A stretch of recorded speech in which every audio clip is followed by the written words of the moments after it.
What about LLCs? If someone has a limited liability company from the US, which, just to provide context for those who don't know, it's a hybrid entity. So unless someone makes a special election, is deemed to be tax transparent.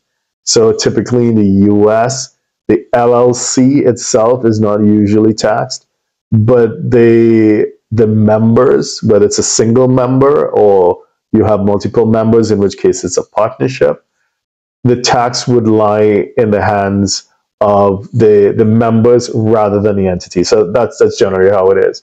So let's bring that into Portugal. Someone moves to Portugal, being a member of an LLC.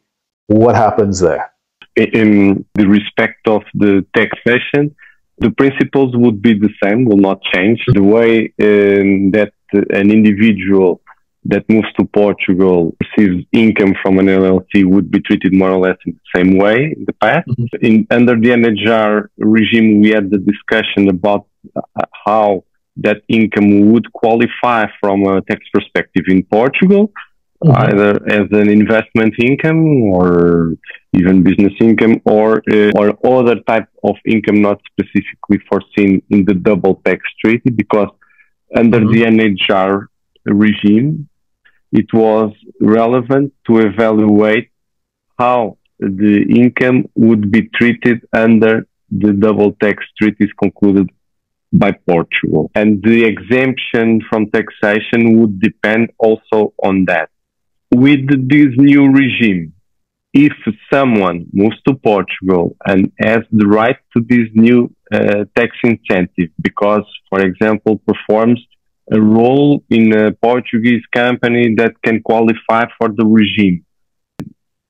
Apart from that, also has income from an LLC in the US, would be exempt from taxation, because this new regime grants exemption of foreign income without additional requirements in terms of having actual taxation at source, for example, or the other country have the right to tax.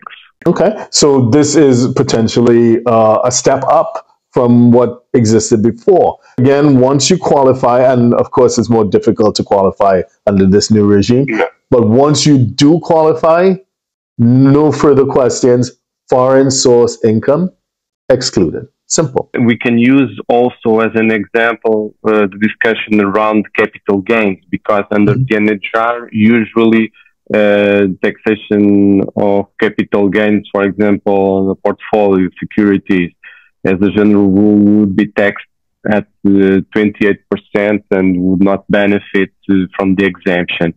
In this case of the new regime, the new tax incentive, it could be the case that also, for example, capital gains on securities are exempt. Okay.